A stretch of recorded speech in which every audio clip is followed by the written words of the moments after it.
They left me in labor on the roadside. Now I own everything they lost. I was 9 months pregnant, screaming in pain on the side of a freezing highway, while my parents sped off, laughing. My mom's last words before the door slammed: "I don't have time for trash." And my dad? He just laughed and hit the gas. I stood there, clutching my belly, barely able to breathe. It felt like betrayal and contractions hit me at the same time. But I didn't die there. I survived. And then? I plotted. Let's rewind. I got pregnant by my long-term boyfriend. We were in love, or so I thought. The moment I told him I was expecting, he ghosted me. I turned to my parents, hoping for support. Instead, they told me I was a disgrace. Still, they agreed to take me to the hospital when labor started. But halfway there, on a cold stretch of road, they pulled over. "We've done enough," Mom sneered. "Figure it out like you figured out getting pregnant." And just like that, they left me. I was in labor, alone, in pain, and abandoned. But Karma? She drives a fast car. A kind stranger pulled over 10 minutes later. A nurse on her way to work. She called an ambulance, held my hand, and helped deliver my son. That night, I held him in my arms and made a promise. They would regret everything. Fast forward 2 years.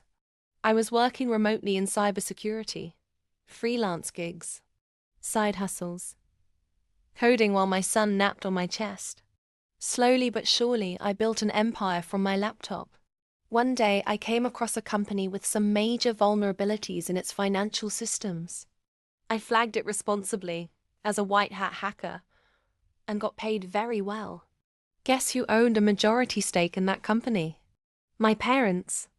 Guess who was embezzling funds? Also my parents.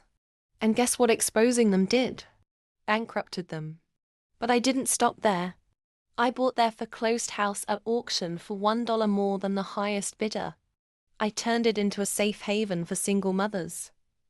Every room they once filled with judgment and shame, now filled with warmth, cribs, and hope. I even offered them a spot, just to see their faces when I told them, "We don't have room for trash." And here's the twist.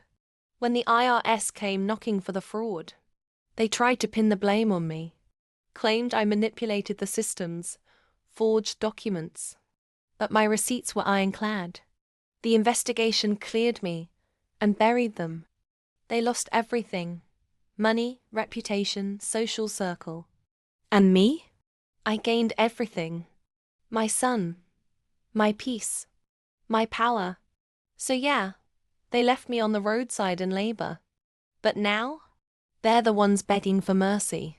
If you believe that no one gets to write your ending but you, hit that subscribe button now. Every day, I drop a new story of betrayal, survival, and revenge served cold. Subscribe. Share. Let them choke on your success.